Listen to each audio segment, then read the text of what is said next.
अस्सलाम वालेकुम, I am doctor Bashir. आज हम डिस्कस करेंगे 3 मेजर काजेज़ ऑफ डायबिटीज़, यानी शुगर की बीमारी की 3 बड़ी वजूहात। अगर हम इन तीनों वजूहात पर काबू पा लेते हैं, इसको कंट्रोल में रखते हैं, तो शुगर की बीमारी होने के चांसेस ना होने के बराबर हैं, सिवाय ये कि अगर किसी के बहुत ही कोई फैमिली के अंदर जीन प्रॉब्लम हो, वो एक अलग से टॉपिक है। आगे चलने से पहले मेरे अपने व्यूअर्स से दरख्वास्त है कि जिन लोगों ने अभी तक मेरे चैनल को सब्सक्राइब नहीं किया, काइंडली मेरे चैनल को सब्सक्राइब करें और बेल बटन को हिट करें ताकि जो ही मेरी नई वीडियो आए तो आपको उसका नोटिफिकेशन मिल सके। आगे चलते हैं और देखते हैं ये 3 वजूहात कौन कौन सी हैं। ये 3 वजूहात हैं। नंबर 1, ओवरवेट, जिनका वज़न ज़्यादा है। नंबर 2, ओबेसिटी, जो मोटापा। और नंबर 3, फिज़िकल इनएक्टिविटी, यानी कि अगर आपका वज़न ज़्यादा है या जो लोग मोटे हैं और जो फिज़िकल एक्टिव नहीं है, यानी खाते ज़्यादा हैं और काम बिल्कुल नहीं करते, जिस्मानी मुशक्क़त उनकी नहीं है, तो ये समझ लें कि उनको अगर तीनों ये जो वजूहात हैं अगर किसी में भी हैं तो उसमें टाइप 2 डायबिटीज़ होने के चांसेस काफ़ी ज़्यादा हैं। इसकी वजह यह है कि एक्स्ट्रा वेट जिस्म के ऊपर ये काज करता है इंसुलिन रेजिस्टेंस, और इंसुलिन रेजिस्टेंस ही जो है टाइप 2 डायबिटीज़ की मेन वजह है। और इसमें यह देखना होता है कि location of the body fat कि कहाँ पे है।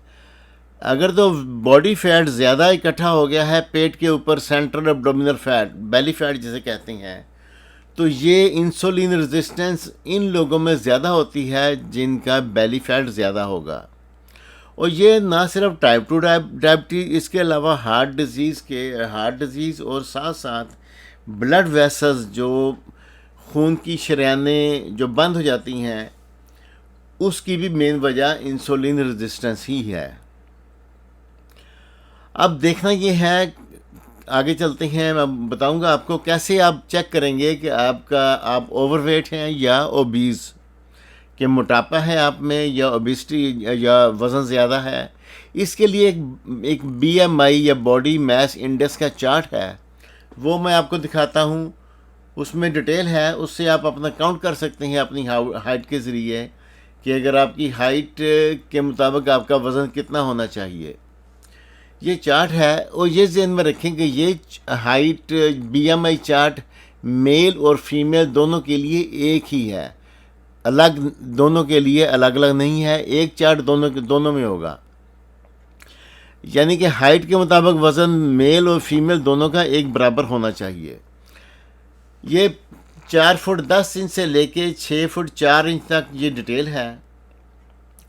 अगर किसी का कद 5 फुट है तो उसका नॉर्मल वेट 127 पाउंड तक होना चाहिए, और ओवरवेट अगर उसका 128 से लेके 128 से लेके 152 पाउंड तक है तो वो ओवरवेट है, और 153 पाउंड से ऊपर जो है वो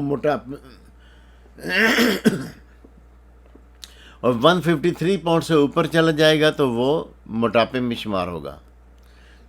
ऐसे ही अगर 5 फुट 6 इंच कद है तो वेट 154 पाउंड से कम होना चाहिए, 155 और 185 के बीच में ओवरवेट, और 186 एंड अबव मोटापा होगा।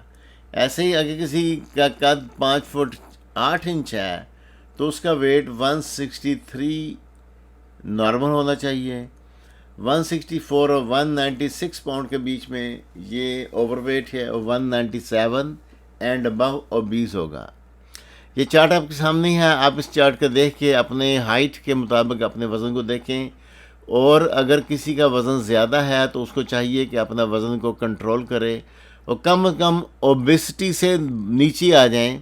ओवरवेट में भी अगर जितना ओवरवेट की लिमिट्स से नीचे रहेंगे उतना ज़्यादा बेहतर होगा। It's all for today, thanks for watching, see you. उतना अब ये है कि पाउंड को केजी में कैसे कन्वर्ट करेंगे।